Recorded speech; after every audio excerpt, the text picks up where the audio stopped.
Love, Hate, and Propaganda, a 6-part series with George Stroumboulopoulos. 70 years later, why World War II still matters. This is a series about a world gone mad and a war of terrifying destruction. Tonight, the story of a few powerful people who persuaded tens of millions of others to fight and how they used propaganda to do it. Take a look at these faces. You've seen them before. In World War II, they inspired respect or fear or both. Maybe love and devotion, for a while anyway. But how did they do it? How did all these men persuade people to follow? This is a series about the psychology of war, not the battles or military maneuvers. It's about people, how they were led and misled, how for years they were bombarded with messages everywhere. At that time, what you believed could be the difference between life and death in a time of love, hate, and propaganda.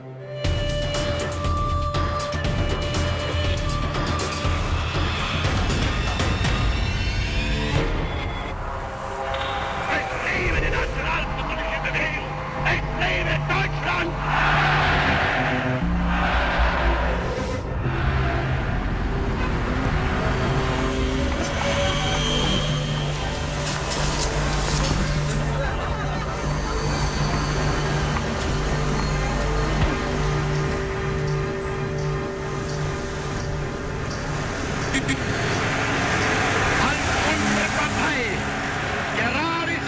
1920s Germany, a small-time politician is creating a big stir.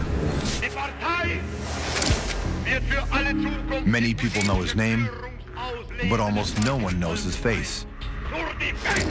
And that's the way Adolf Hitler wants it.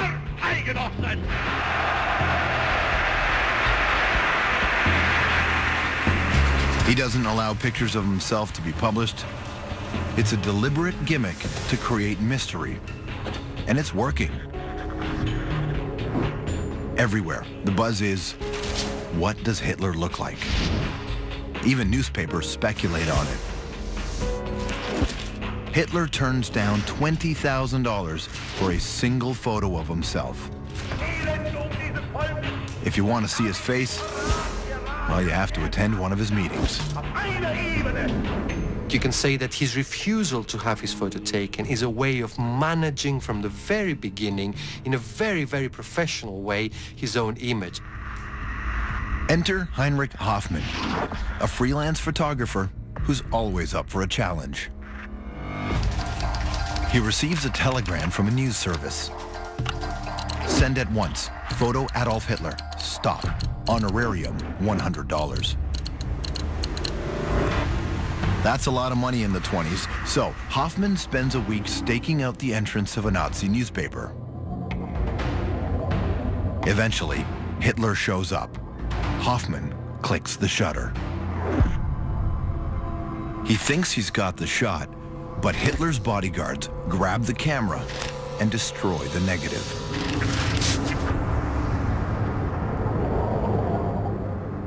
Not a great way to start a relationship, so Hoffmann decides to befriend Hitler instead of stalking him. And later, when Hitler is good and ready to have his picture taken, Hoffmann will become his photographer. This is the first official image of Adolf Hitler.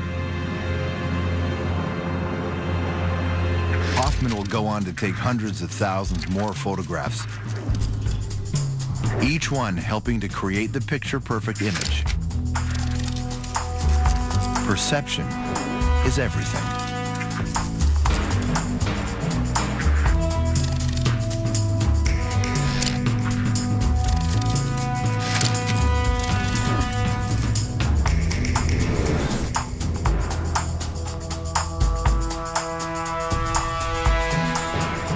People like what they see, and they like what they hear when they crowd into the beer halls to listen to him speak about a strong new Germany. But what was it that made his message so appealing? Timing, for starters. Hitler came on the scene as leader of the Nazi Party after Germany was defeated in the First World War, called the War to End All Wars. As part of the humiliating surrender, Germany had to give up land, reduce its army, and the ultimate insult, pay war damages. And doesn't help that there's a worldwide depression.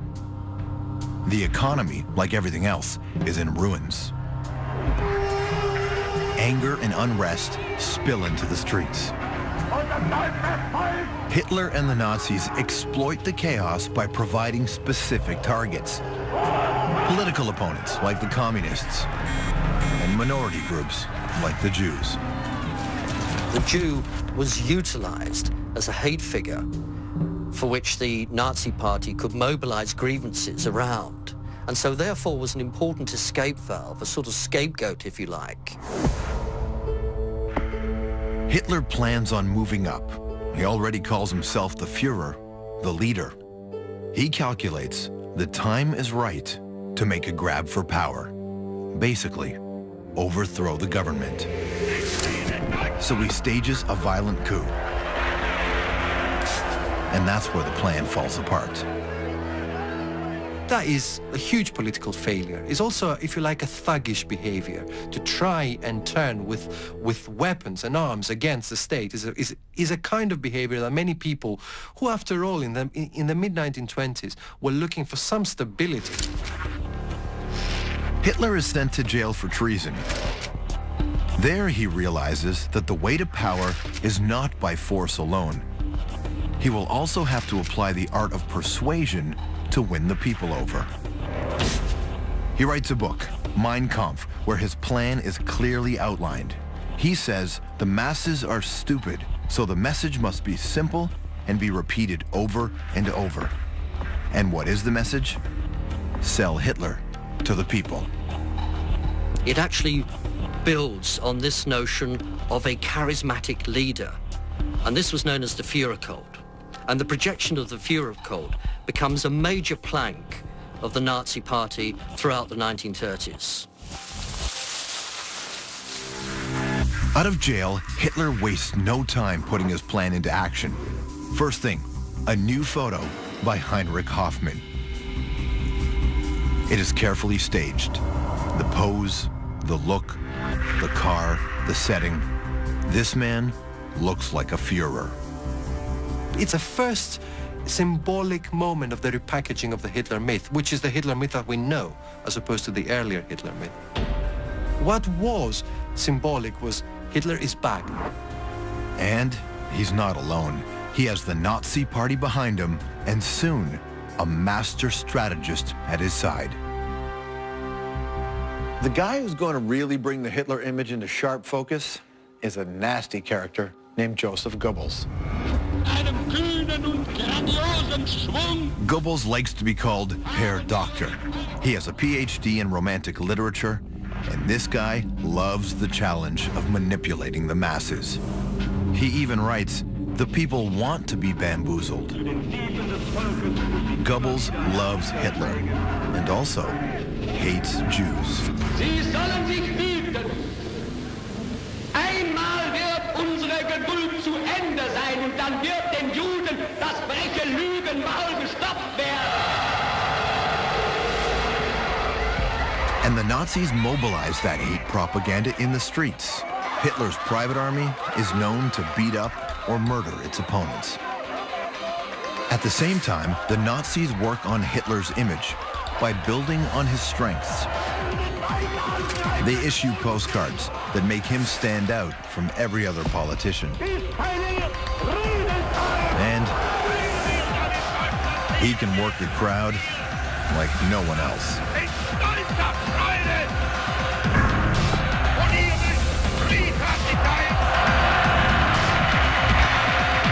I think the closest equivalent is to imagine being in a music concert.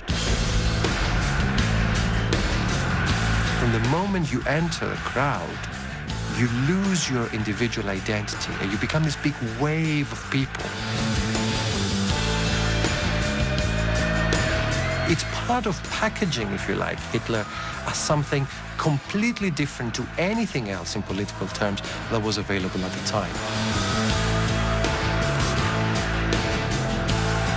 Der Hitler spirit carries you away. It is German and right. Louisa Solnitz is awestruck, like almost everyone else in Hamburg. A mother and teacher, Louisa and her husband Friedrich are your typical Nazi supporters. At least, for now.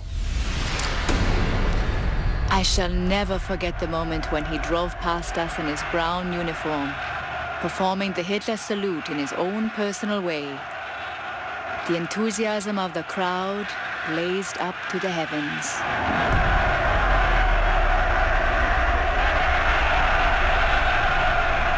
Hitler has made quite a comeback, from sitting behind bars to mesmerizing the masses.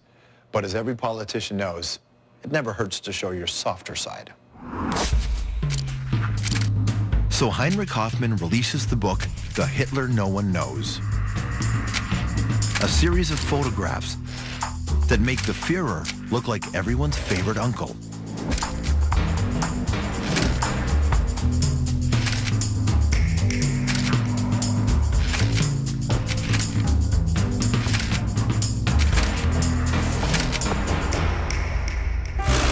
And Hitler seems to be everywhere in a bid to get elected. He's the first to use the airplane as part of an extensive campaign strategy, speaking in 20 cities in 6 days, and it's paying off. Enough people buy into the Hitler image that the Nazis gain power in 1933. Hitler becomes the leader of Germany. Louisa Solnitz, the teacher from Hamburg, celebrates his victory at a torchlight parade. Next to us, a little boy 3 years of age raised his tiny hand again and again. Heil Hitler! Heil Hitlermann! One of his first moves is to get rid of democracy and make himself dictator. Now the propaganda machine really kicks into high gear. You could see him live. You could see him in the photographs. Next step, motion pictures. It's time to put Hitler in the movies. Germans, like most people at the time, loved to escape to the cinema. One of the big attractions is actor Leni Riefenstahl, who is also a talented director.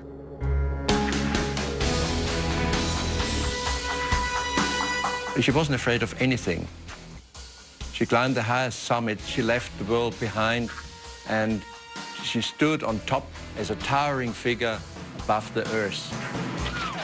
When Adolf Hitler sees her in a movie, he thinks she is the perfect German female.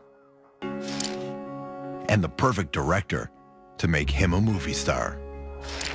So he orders Riefenstahl to make a film on the annual Nazi Party rally in Nuremberg. She's given a huge budget, a crew of hundreds, and a ready-made cast of thousands. It results in Triumph of the Will, one of the most notorious and powerful propaganda films of all time.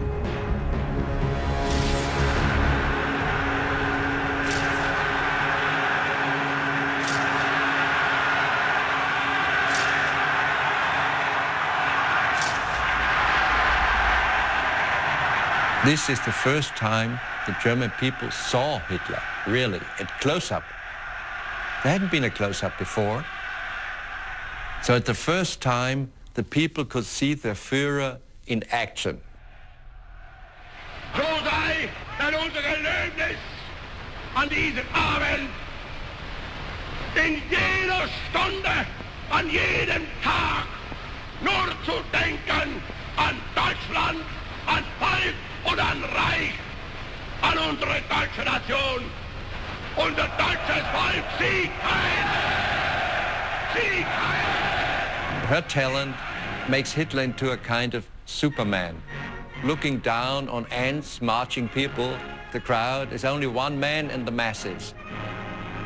Riefenstahl, I think, gives you a very good example of the power of the image, which can be dangerous. Es ist unser Wunsch und Wille, dass dieser Staat und dieses Reich bestehen sollen in den kommenden Jahrtausenden. This is a new Germany. This is a reborn Germany. This is a Germany that everybody has to take into account now. Es lebe die nationalsozialistische Bewegung! Es lebe Deutschland! If people outside Germany were already apprehensive about what was happening in Germany, and many were, that was a very, very good opportunity for them to be even more frightened. Die Partei ist Hitler! Hitler aber ist Deutschland, wie Deutschland Hitler ist! Hitler siegt!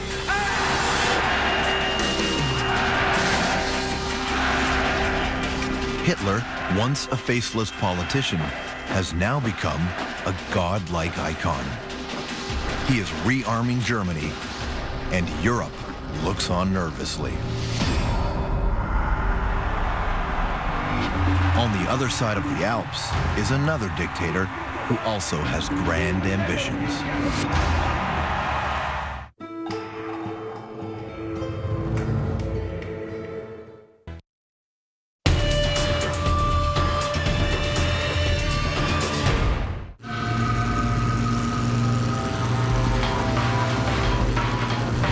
In 1934, Adolf Hitler flies over the Alps to meet his neighbor, Italian dictator Benito Mussolini.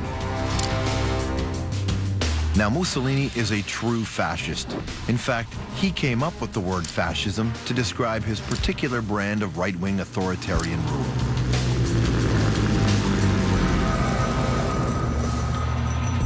Hitler is wearing a suit because he was advised it's not a good idea to show up in a uniform in someone else's country. But Mussolini, he looks sharp in his military outfit. A bad start. The body language says it all. There's this sort of almost like cold atmosphere between the two. The two meet in 1934, and it's an absolute disaster of a meeting. They don't communicate well, they don't gel in that respect. So initially there's actually antagonism between the two. Hitler was upstaged, which must have been disappointing. He's always been fascinated with Mussolini, even modeled himself on him. After all, Mussolini was the original fascist dictator. He had it all. Political style, flamboyance, a taste for the outrageous, and pictures of himself everywhere. It makes him one of the most popular leaders of his time.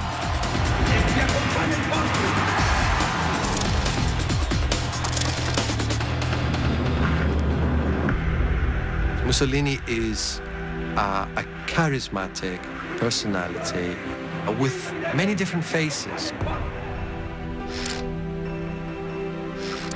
And the different faces and the different images of Mussolini were part of this creation of this image of this man of almost superhuman qualities. At the time, there were people who were mad about him. They'd send him love letters. He could have admiring letters come in from children, old people, young people, women, lots of women.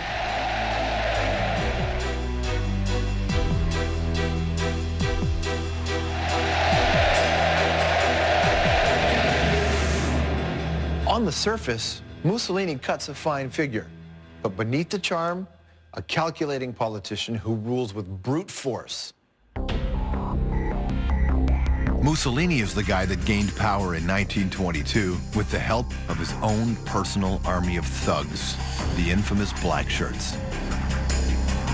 And in power, he calls himself Il Duce, the leader, and acts like a new Roman emperor.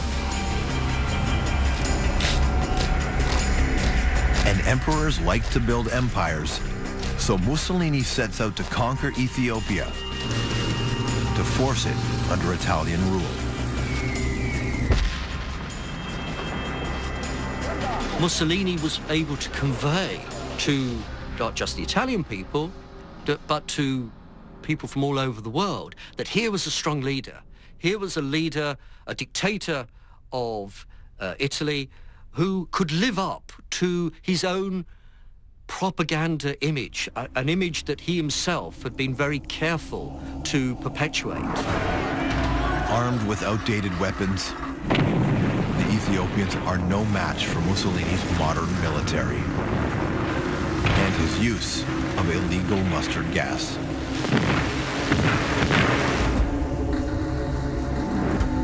The world condemns the attack. Sanctions are imposed on Italy. Right now, Mussolini needs a friend. Who's the only one standing by Mussolini's side? Adolf Hitler. He's keen to lend Mussolini a little moral support.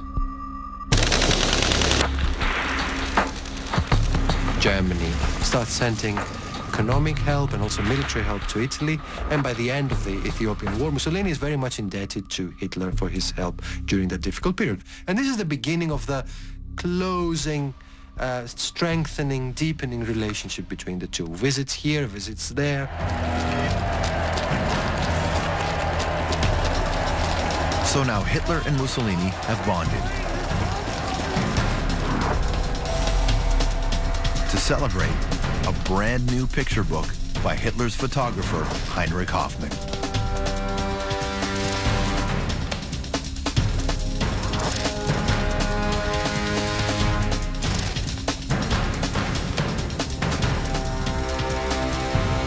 So while Hitler has found a friend in Mussolini, soon he's going to have to pay attention to another man with a completely different worldview. And this man will become one of the biggest players in the Second World War, Joseph Stalin.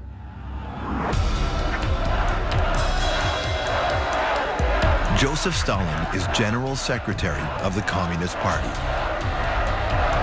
the leader of the Soviet Union. He's been working hard to industrialize this underdeveloped country. And happy faces give the impression that communism is a success, a workers' utopia, equality for all, thanks to the steady hand of Joseph Stalin. He's a sort of dependable figure. He's not the charismatic figure. He's not the multidimensional figure that Mussolini is. He's not the mythical figure that Hitler is. He's just the safe pair of hands with the iron will to bring Russia, this new Soviet Union, into a new era of industrialization, of economic progress, of military might. Stalin was omnipresent throughout the Soviet Union. His image was everywhere. People then became completely fascinated by it. You know, one might sort of say that it was definitely a semi-religious cult which was created around his persona. Stalin, through that persona, asks the Soviet people, doesn't really ask them, but the idea is, trust me, I know where this country is going. I know that you will need painful sacrifices. The truth is that Stalin is really only prepared to sacrifice others, and he doesn't find it painful at all, because Comrade Stalin is actually manipulative, paranoid, and ruthless. People are terrified of him, and for good reason. If you look behind the curtain of propaganda, you'd find a brutal dictatorship based on terror. These are the images Stalin doesn't want anyone to see. Forced labor camps to help build the state. Genocide of Ukrainian peasants through famine.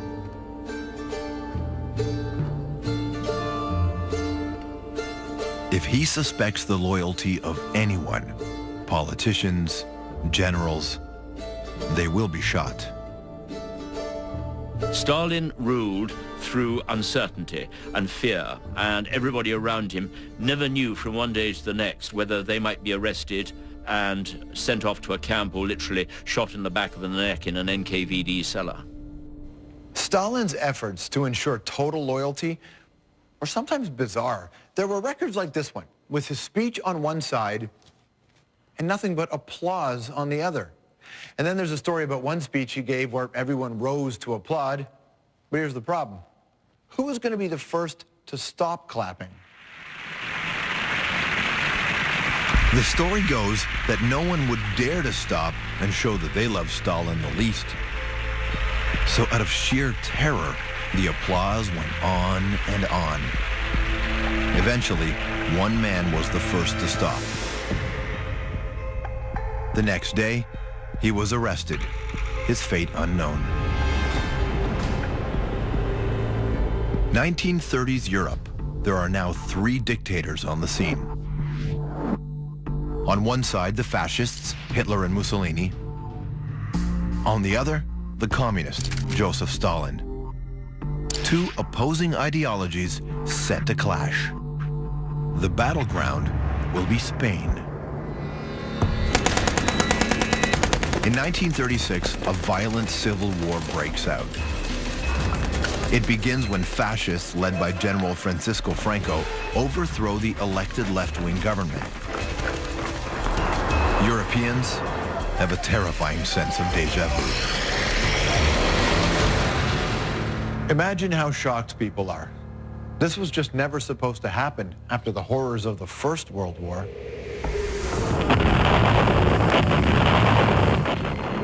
Hitler and Mussolini are quick to lend support to the fascist side with tanks and aircraft.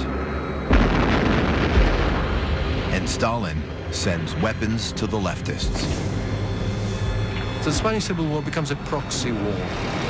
It becomes a big war of ideology. Some people, some historians have described it as the battlefield of Europe's civil war between the major ideologies of that period, which was, if you like, communism and fascism. The stark reality of the newsreel images underscores the brutality of the war. These pictures are not attractive, but the events that they report are not attractive either. People went to the cinema on a regular basis, and the newsreels were very popular. And so, for many Europeans who were watching these newsreels for the first time, they had this enormous fear that what was happening in Spain could also apply to their own cities as well. Europeans are all too aware that wars start small and spread. Even when the Spanish Civil War is resolved with fascists taking power, an uneasy tension remains throughout the continent.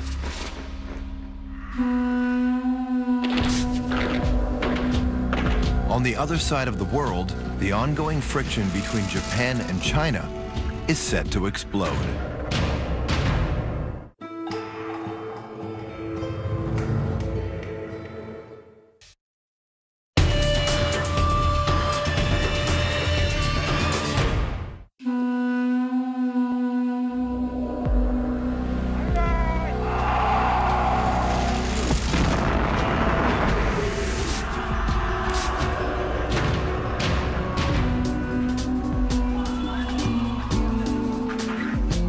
Tokyo 1936.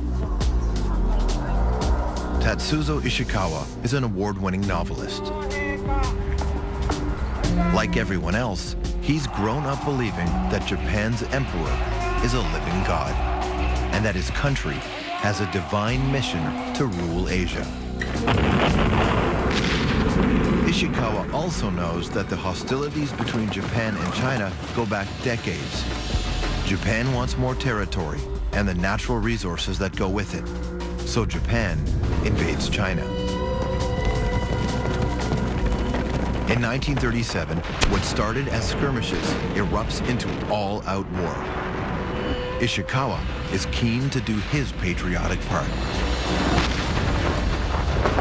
Japan sends all kinds of artists, painters, and poets to the front. They're expected to send back glorious tales of heroism. Ishikawa signs up to travel with the army and write about the war for a popular magazine. He's hoping for adventure. At the front, the Japanese army crushes Chinese opposition. First, Shanghai falls. Then Nanking. In Japan, there's celebration.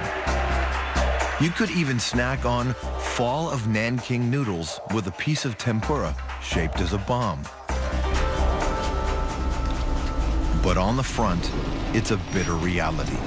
When Ishikawa arrives in Nanking, He is shocked. Japanese soldiers have gone on a rampage of murder and rape.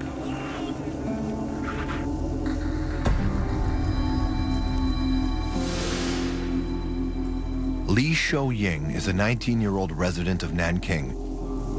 She was 6.5 months pregnant when Japanese soldiers burst into her house. I wanted to die. I was fearless. 2 other Japanese soldiers came over, thrust their bayonets into my face.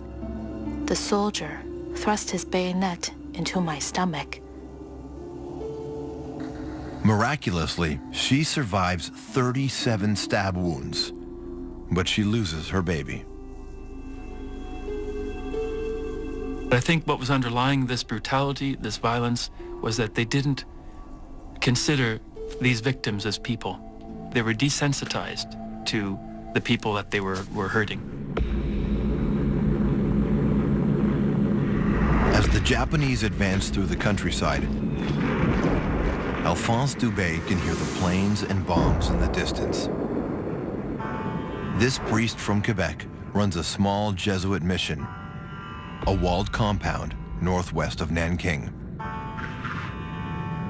Soon, terrified refugees flood in, on the run from the Japanese army. Dubé finds himself protecting hundreds of people in his tiny compound. He knows the Japanese won't enter his mission while a foreigner is present, so Dubé never leaves his post. I realize what responsibility is and what it means to be the only person who can get us through. One false step and the boat is sinking. For Father Dubé, it was extremely stressful to be placed in this situation where he's one of the few foreigners in such a desperate situation. We have accounts of him breaking out into cold sweats, having sleepless nights, wondering how he's going to protect these people. After a month, the Japanese soldiers leave the area. Father Dubé is hailed as a hero, having saved the lives of 400 people. In Nanking, the death toll is in the hundreds of thousands.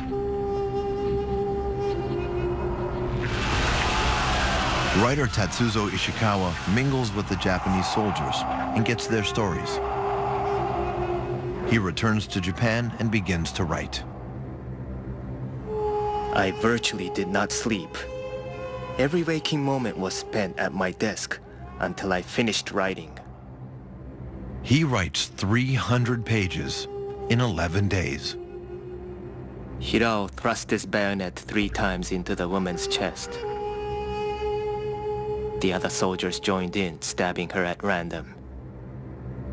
In little over 10 seconds, the woman was dead. The story doesn't hide the atrocities.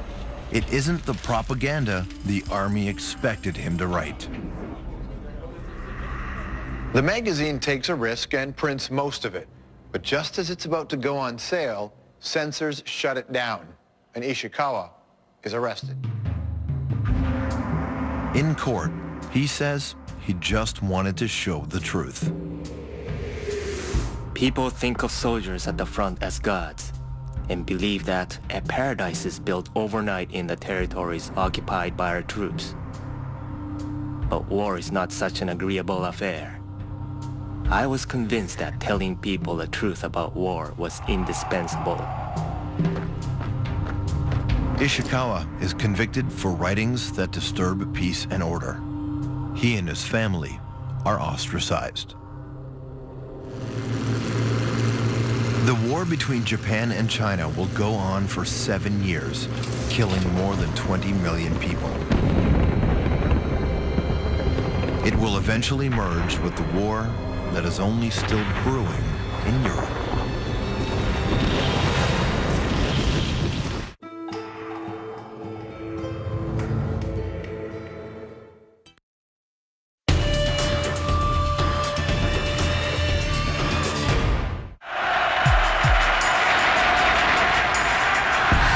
The late 30s.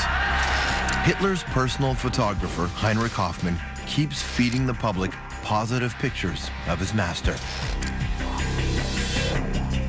Hitler is more popular than ever, even though he's destroyed democracy, declared himself dictator for life, and jailed or killed his opponents. People don't seem to mind when even the most innocent of events contain anti-Semitic messages of hate. The Nazis talked about a people's community. It was not an inclusive community. It was intrinsically an exclusive community. And it was exclusive based not on your political allegiances, but on your race. For those included in the people's community, there are plenty of distractions. People's cinemas, people's cars, and the item everyone wants, their very own radio. It's kind of hard to imagine the days before radio or any other kind of instant communication, but radio is going to play a huge role. And guess who's one of the first people to see its potential? Hitler's own Minister of Propaganda, Joseph Goebbels. Goebbels takes over all German radio stations. His plan is to get people listening to Nazi broadcasts. But radios themselves are a luxury. So he orders factories to make people's radios, which are less than half the normal price. Nazi programming is soon heard in millions of German homes.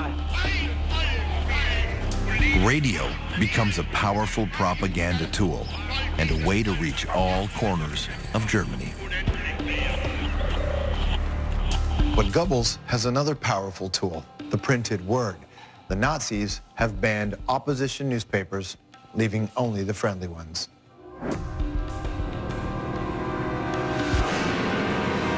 A so-called friendly paper is the viciously anti-Semitic Der Stürmer. It's run by Julius Streicher, who dubs himself Jew Baiter #1. Streicher also promotes hate by publishing children's books filled with anti-Semitic messages. It doesn't matter if you're Albert Einstein or Sigmund Freud. If you are Jewish, or if the Nazis consider your books dangerous, your work will be destroyed.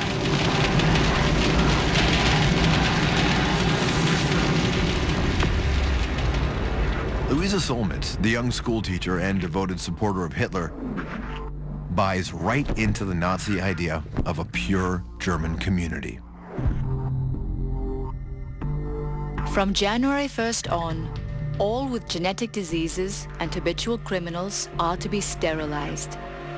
What a blessing for mankind if this will eventually be carried out.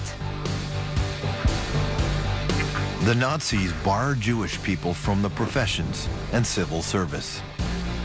They become second-class citizens.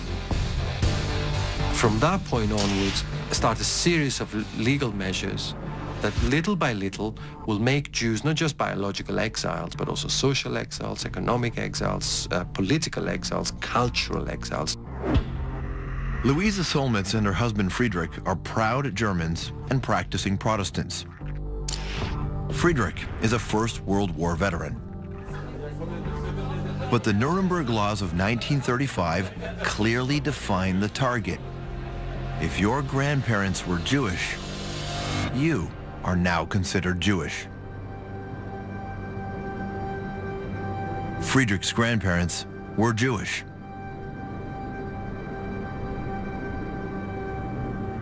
With that, everything changes for the Solmitz family. We are standing apart from anyone and anybody. It is an abyss which can't be crossed. The laws go so far as to make it illegal for anyone labeled a Jew to marry or have sex with non-Jews.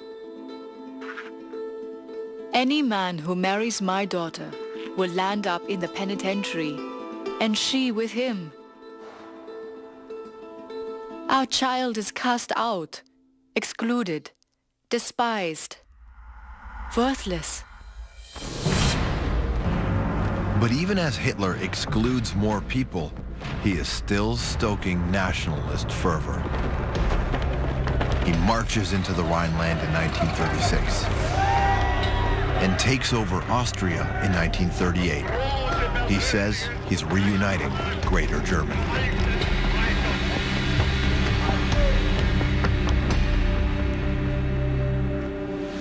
On the home front, the Nazis ramp up their campaign of hatred with a coordinated attack on Jewish homes, businesses, and synagogues.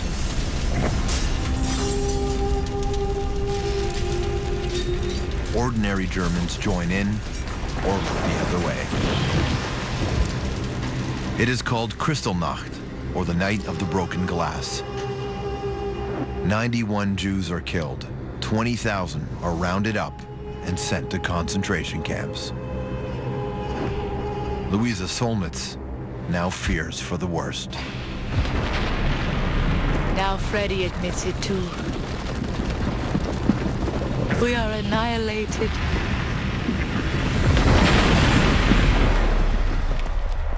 Now Hitler wants to expand Germany's borders even further. His ruthless ambition will ignite the most devastating war in history. Who is going to help tortured humanity away from war to peace? Easy to answer. Nothing. And no one. A butchery is beginning, such as the world has not yet experienced.